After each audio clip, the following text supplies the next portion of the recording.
여러분, 우리가 살고 있는 이 지역, 대전을 어떻게 묘사할 수 있을까요? 대전 그러면 어떻게 묘사할 수 있을까요? 차량을 운전하다 보면은 내비게이션이라고 있죠. 행정지역을 딱 넘어서면 친절하게 이 아이가 뭐라고 합니다. 정확하게 기억은 안 납니다만 대전 들으면 뭐 과학의 도시, 꿈이 있고 미래가 있는 도시, 대전광역시 오신 것을 환영합니다. 그렇게 얘기를 합니다.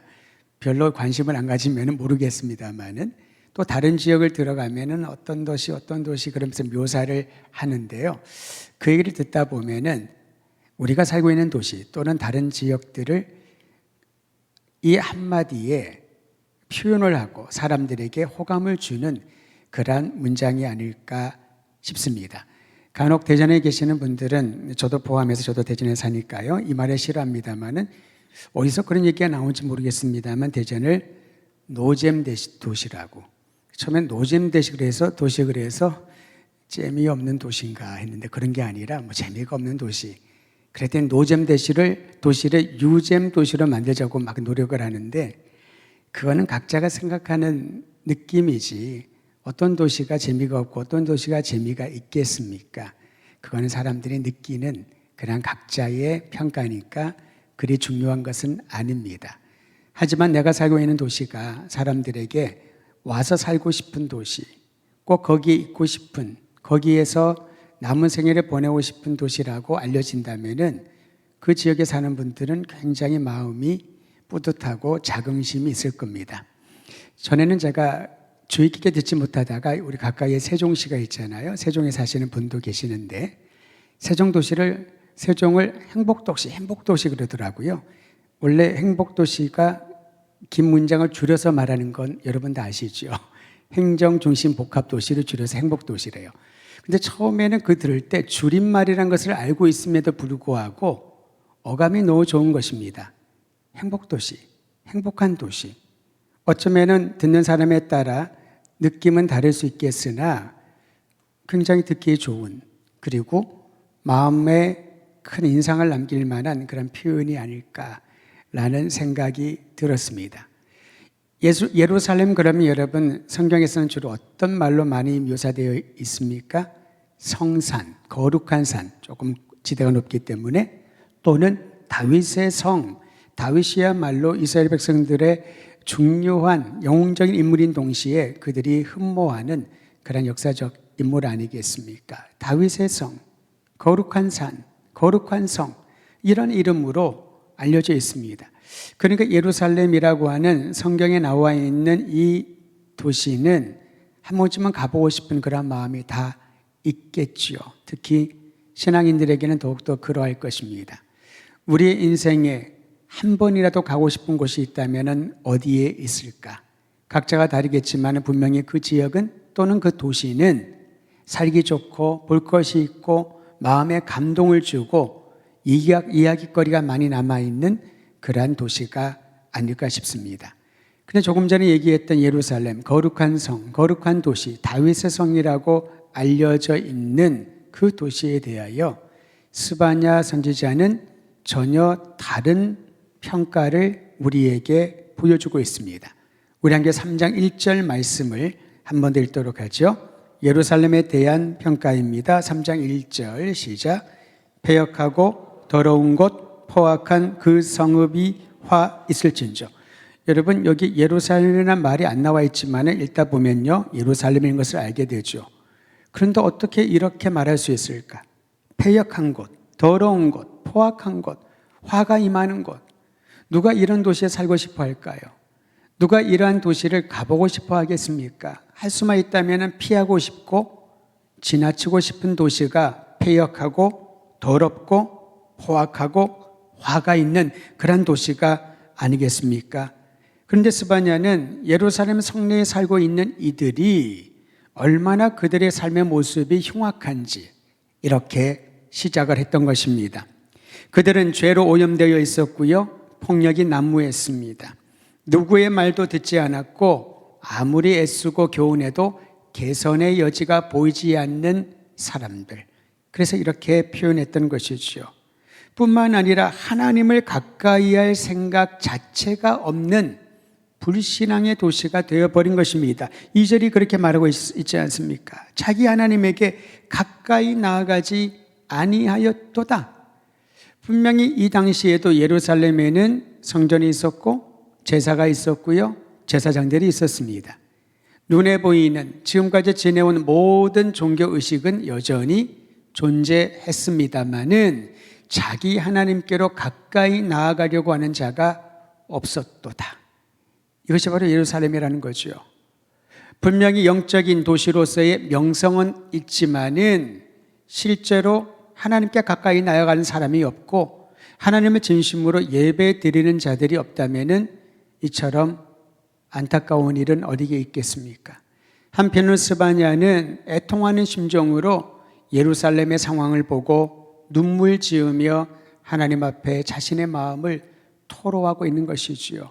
거룩한 성, 하나님을 경배하고 예배드리는 거룩한 전이 있는 이곳이 이제 하나님께 가까이 가지 않고 주님에 대하여 무지하며 서로서로 폭력과 공격을 하는 그러한 흉악한 도시로 변했다라는 것입니다.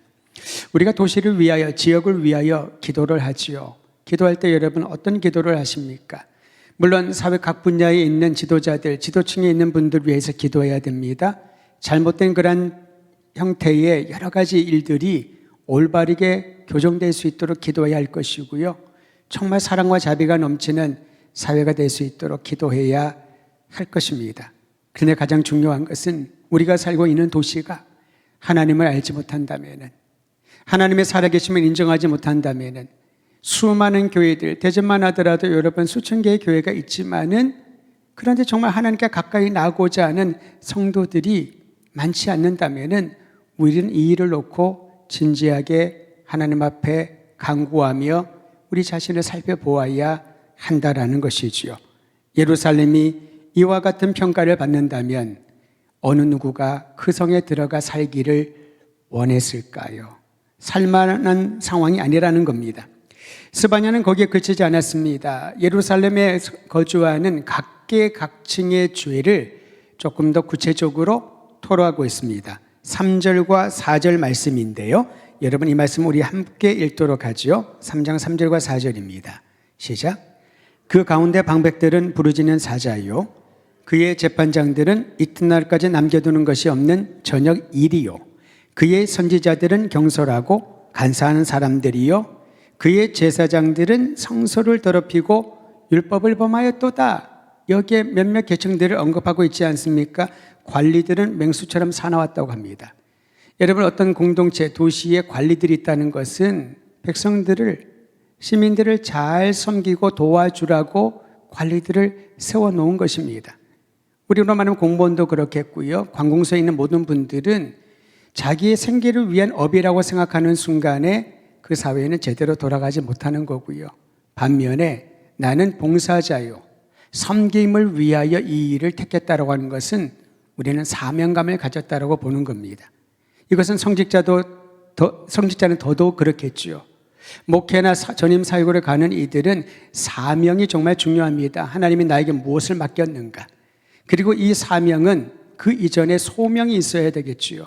하나님이 나를 부르셨고 이 일을 위하여 나를 성별하셨다라는 소명의식이 있어야 맡겨주신 사명을 마지막까지 잘 수행해내는 것입니다.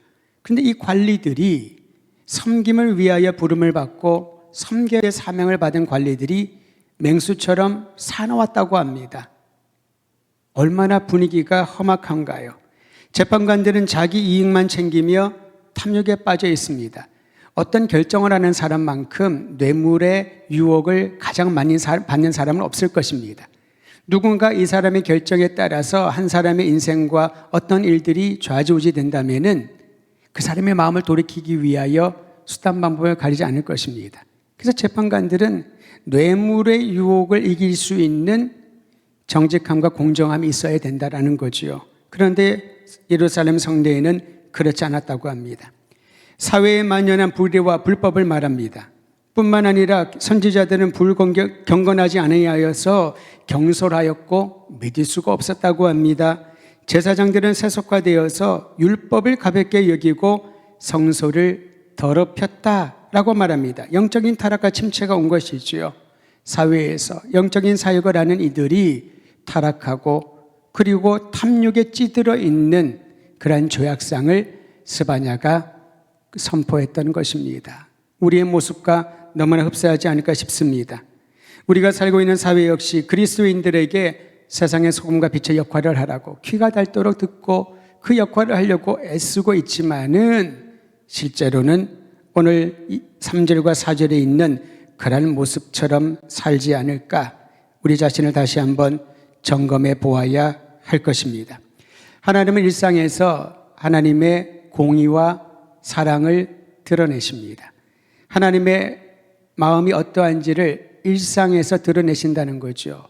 예배를 드린 그 자리에 성전 안에서만 주님께서는 뜻을 드러내시지 않고 모든 주의 백성들의 일상생활 가운데 주님의 뜻을 밝히 보여주신다는 것입니다. 저는 이 말씀이 굉장히 중요하다고 봅니다. 우리가 신앙생활을 하면서 어디에서 무슨 일을 하든지 어떤 상황 가운데 있든지 하나님의 뜻을 밝히 분별할 수 있다면은 그러한 사람이 한 사람이 있을 때 그 공동체에는 희망을 보게 되는 거죠. 하나님은 일상 가운데 우리의 삶을 통하여 말씀하시고 주님의 뜻을 비추어 주실 것입니다. 그러므로 어떤 일을 경험하든지 누구를 만나든지 어떤 일들을 우리가 겪든지 그 일들 가운데 하나님의 손길과 뜻을 밝히 알아갈 수 있기를 갈망한다면은 주님께서 무엇을 원하시는지를 알게 될 것입니다. 기독교 영성훈련에 보면은 기도를 굉장히 중요하는데요. 이번 주일날 제가 말씀을 나누면서 이 부분을 우리 성도들이 적용할 수 있도록 도전을 할 것입니다. 첫 시간과 마무리 시간은 굉장히 중요하게 생각합니다. 그래서 첫 시간의 기도는 하루를 여는 문이요. 하루의 마지막 기도는 그 하루를 마감하면서 새로운 날을 기대하는 연결점의 기도. 그래서 첫 시간의 기도가 우리로 말하면은 새벽 기도라고 할 수가 있겠죠. 또는 일어나자마자 첫 시간, 일어나자마자 첫 번째 하는 행위, 말씀을 묵상을 하고 그 말씀을 가지고 기도하고 그 말씀을 붙들고 하루를 시작하는 것. 여러분, 습관이 영성이라고 제가 지난 오후 예배 때 잠깐 말씀을 드렸었는데요. 영적인 습관을, 좋은 습관을 갖추어 나가는 것이 신앙생활의 강권이라는 것이죠. 그리고 이 일을 오랜 교회 역사 가운데 영성훈련이란 또는 경건훈련이라는 이름으로 시작을 했던 것입니다. 왜냐하면 우리는 아침에 일어나면은 갑자기 분주해집니다. 해야 할 일들이 막 생기고요. 또 늦게 일어나기 시작을 하면은 시간이 짧아서 굉장히 마음이 바쁘기 시작을 합니다. 하루가 마무리될 때는 너무나도 온몸이 지쳐가지고요. 말 한마디 하기도 힘든 상황 가운데 있다 보니까 하나님 앞에 나가 감사의 기도를 드리는 것이 머리로는 알지만은 몸으로는 습관이 되어 있지 않는 것이지요. 습관은 무엇입니까? 몸으로 그냥 움직이는 것입니다. 내 머리보다도 내 몸이 먼저 반응을 하는 것이 습관인 것이지요. 예를 들어서 어떤 궁수가, 우리는 양궁이 좀 강하지 않습니까? 저것을 관역을 맞추기 위해서 바람을 계산을 하고 이 각도를 계산을 하고 자기 활의 이 장력을 계산을 해서 그렇게 막 복잡하게 생각하다가 쏘면은 하나도 그 관역을 맞추지 못할 것입니다.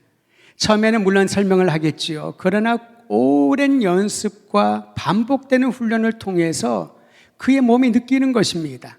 지금 바람의 흐름과 이 모든 상황들을 본인이 몸이 느끼는 것이죠. 기가 막히게 10점. 어떤 선수들은요, 중앙에 있는 카메라를 맞추는 거 보면은 아마 카메라 감독들은 깜짝깜짝 놀라겠죠. 비싼 건데요. 중앙을 탁탁 맞추는 선수들이 우리나라 선수들이 자주 나옵니다. 저는 그거 볼 때마다 놀랍다. 저 사람의 몸에는 이미 그 관역 중간에 쏘는 것이 몸에 배어 있는 것이지요.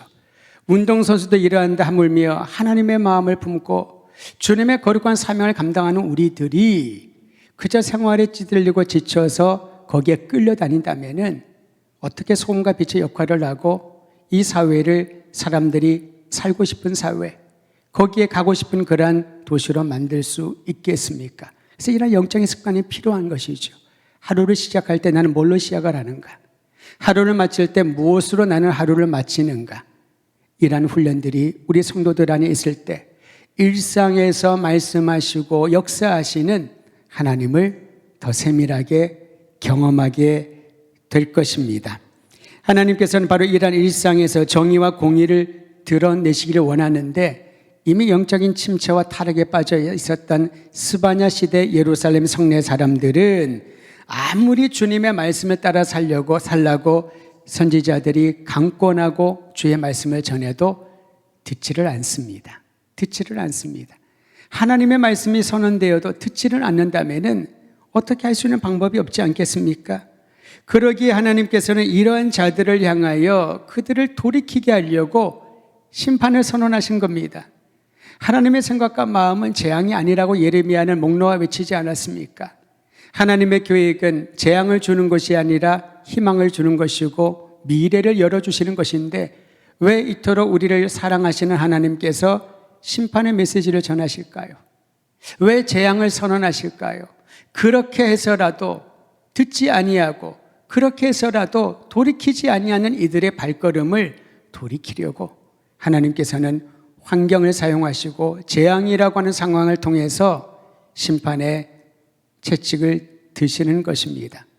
우리는 너무나도 이 인과응보 그러한 원칙에 익숙해져 있고 이원론적인 생각에 너무나도 익숙해져 있다 보니까 하나님이 벌 주실까 봐 무서워서 하기 싫지만은 어쩔 수 없이 하나님을 섬기는 그런 이들이 얼마나 많이 있는지 모릅니다. 그렇게 가르침도 많이 들었었고요.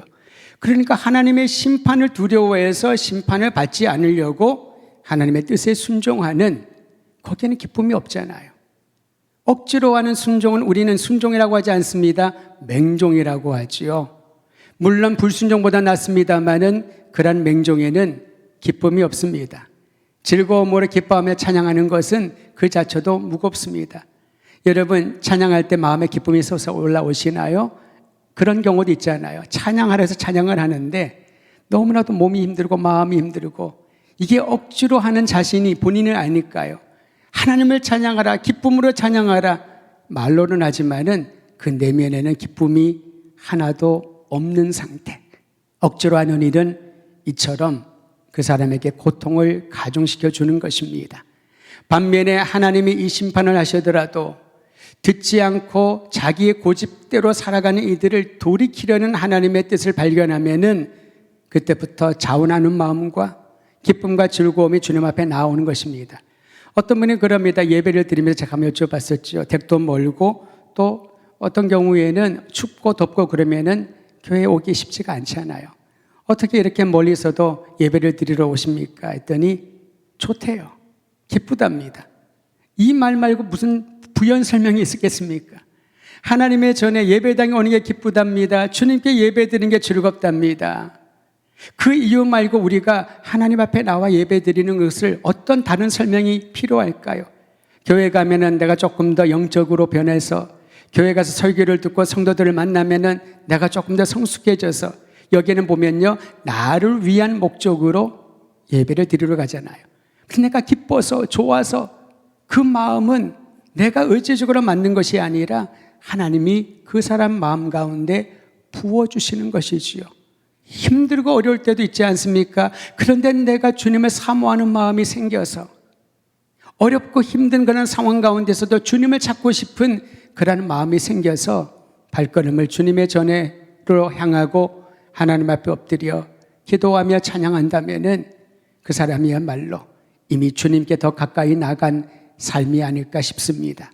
저는 우리 더드림교회 성도들이 또 모든 자녀들이 하나님 앞에 나와 예배 드릴 때 그 예배의 동기가 기뻐서 즐거워서 그저 내가 주님 앞에 예배 드리는 것이 너무나도 마음에 감동이 되어서 그러한 고백이 모든 이들에게 넘쳐나기를 간절히 소망하는 것입니다. 스바냐 3장 6절은 말합니다.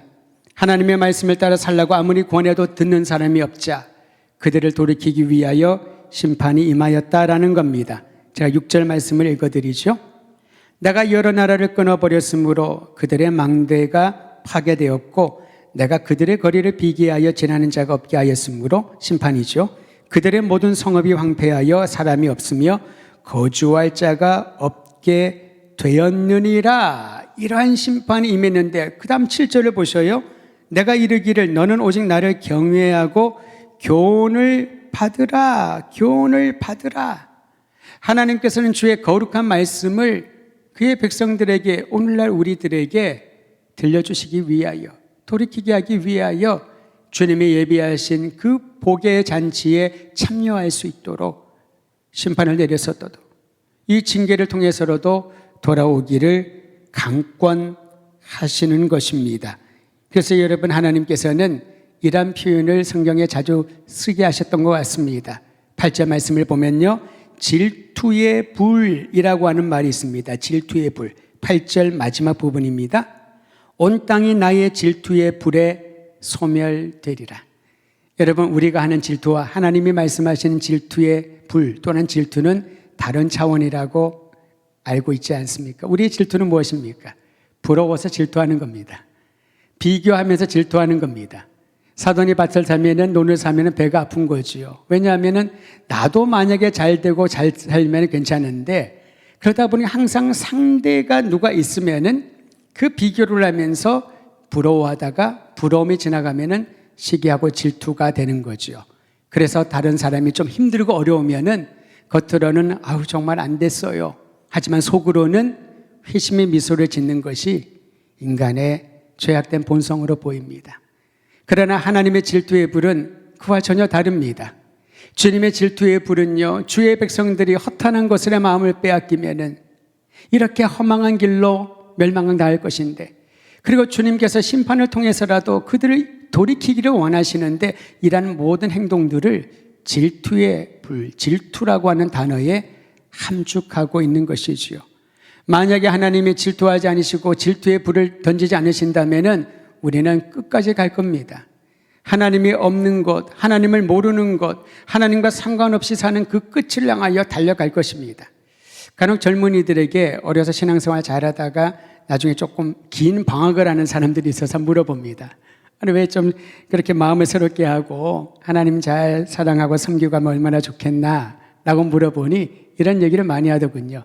아유, 뭐 제가 전에는 어렸을 때는 교회 안 나가고 신앙생활 안 하면은 하나님의 저를 막 치시고 야단치시고 돌이키려고 뭐 심판하신다는 얘기를 듣긴 들었는데, 지금 내가 신앙생활 안 해도 사는데 아무 지장이 없다라는 거죠.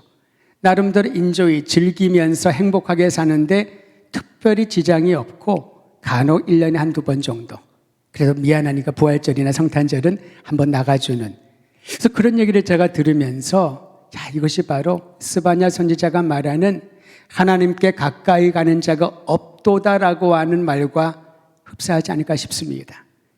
예배는 그대로 있었습니다. 예루살렘에서 성전 제사는 그대로 있었다니까요. 아까도 보았지만은 제사 정도 있었습니다. 문제는 세속화되어서 문제이죠. 선지자들도 있었습니다. 그러나 하나님의 말씀이 아닌 자기 생각을 전하기 때문에 그것이 문제였죠. 이들을 섬기라고 관리들과 재판관도 있었습니다. 그러나 뇌물에 그들의 판결이 흐려지고 또 그들이 포악하게 사람들을 다루다 보니 아름답고 부드럽고 사랑이 충만한 공동체를 발견하기가 어려운 거죠. 하지만 자기 자신에게는 사는데 아무 문제가 없는 것입니다. 그러니까 하나님께 가까이 가는 것, 가까이 가지 않더라도 아무 일도 생기지 않는다는 그러한 생각을 하는 게 아닌가 싶습니다. 오늘 성경은 분명히 우리에게 말합니다. 하나님께서는 그들을 돌이키기를 원하시고 부정한 것들을 제거하고 오직 하나님만 섬기는 백성으로 삼기를 원하신다는 거죠. 오늘 스바냐가 전하는 이 메시지가 우리 사회를 향한 하나님을 멀리 떠난 이들에게 다시 돌아오라는 음성으로 변환되기를 간절히 소망하는 것입니다. 하나님의 구원은요, 악한 세상을 심판하는 뜻도 포함되어 있지만은 가장 중요한 것은 하나님을 끝까지 붙들고 그 신앙을 지키는 자들에게 주님께서는 결코 포기하거나 그들을 내버려 두지 않는다는 약속인 것입니다. 스바냐는 다시 한번 남은 자에 대하여 언급을 합니다. 여러분 12절 말씀을 한번 보십시오. 12절은 같이 읽도록 하죠. 3장 12절입니다. 시작. 내가 공고하고 가나안 백성을 네 가운데 남겨두리니 그들이 여호와의 이름을 의탁하여 보호를 받을지다. 공고하고 가난하다라고 하는 것은 경제적인 어려움에 있는 사람을 우리가 표면적으로 그렇게 이해를 할 겁니다만은 실제적으로 여기서 공고하고 가난한 백성이라고 하는 것은 그 마음이 비어있는 공허한 상태에 있는 이들. 그러나 그 공허한 상태에 있는 그곳에 하나님이 찾아가 주시고 하나님의 사랑과 주님의 마음을 부어주자 반응을 하기 시작을 합니다. 그러한 이들을 하나님께서 의탁하고 하나님께 의탁하는 그들을 주님께서 보호해 주시겠다라고 약속하고 있는 것입니다.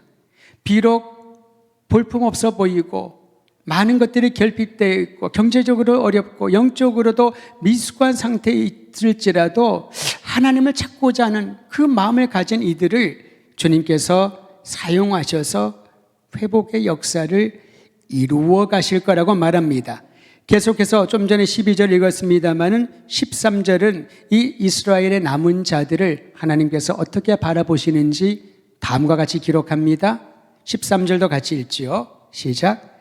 이스라엘의 남은 자는 악을 행하지 아니하며 거짓을 말하지 아니하며 입에 거짓된 혀가 없으며 먹고 누굴지라도 그들을 두렵게 할 자가 없으리라. 여러분 보셔요.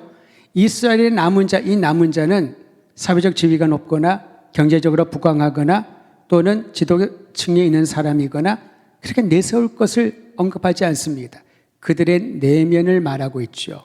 하나님과의 관계에서 그들이 어떤 마음을 갖고 있는지를 스바냐는 우리에게 가르쳐주고 있습니다.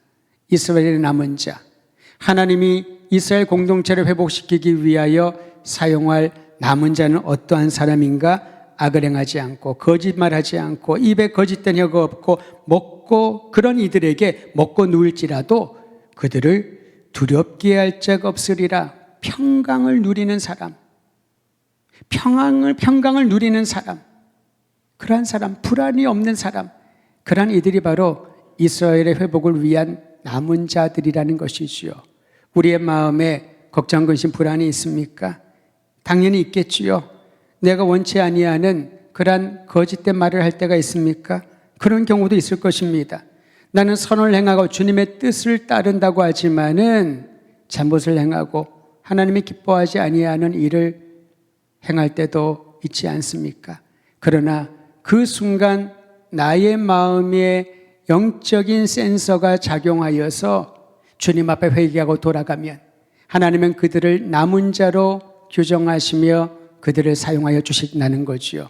오늘 이 시간 이 밤에 주님 앞에 나와 예배드릴 성도 여러분, 우리를 주님께서 불러주시고 남겨주신 분명한 이유가 있습니다.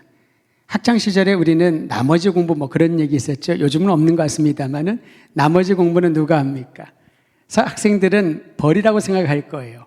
그러나 선생님들이 아이들을 나머지 공부하라는 것은 학습의 미비한 부분들을 보완해 주기 위하여 남아서 좀 공부해라, 과제를 해라, 또 숙제를 내주고 그렇게 하는 건 아니겠습니까? 어릴 때는 그게 싫었을 겁니다. 괜히 친구들 앞에서 부끄럽고 가서 같이 놀고 싶은데 남아서 뭘 또 하라고 하니까 또 공부 안 한다고 벌도 주고 화장실 청소도 하고 교실 청소도 하게 하고 그러니까 우리에게는 어떤 그런 징계가 의미는 어느 정도 알까 말까 하겠지만 그 자체가 너무나도 싫은 것이죠. 하나님은 우리에게 징계를 주신다는 것은 우리의 미비한 부분들을 깨닫고 보완하게 하기 위한 은혜의 방편인 줄 안다면은 다시 한번 우리는 우리를 남겨두신 하나님의 뜻을 남겨두셨다는 것은 뒤처진 것이 아니라 특별한 일을 위하여 준비시켜 주시는 것입니다.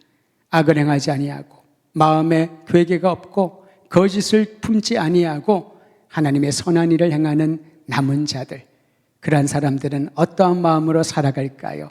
오늘 스바냐는 14절 이하에 이렇게 말합니다. 그들을 향하여 시온에 따라 노래할지어라 라고 말을 하면서 15절에 여호와가 너희 모든 형벌을 제거하였다.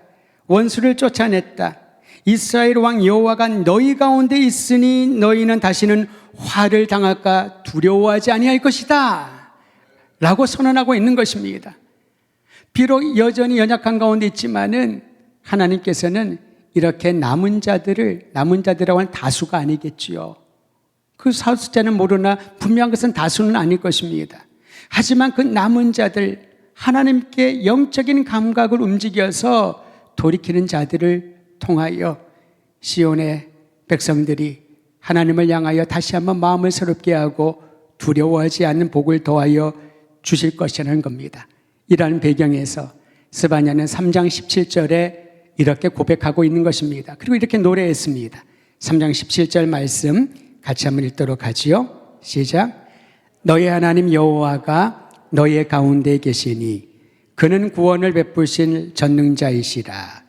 그가 너로 말미암아 기쁨을 이기지 못하시며 너를 잠잠히 사랑하시며 너로 말미암아 즐거이 부르며 기뻐하리라 하시리라.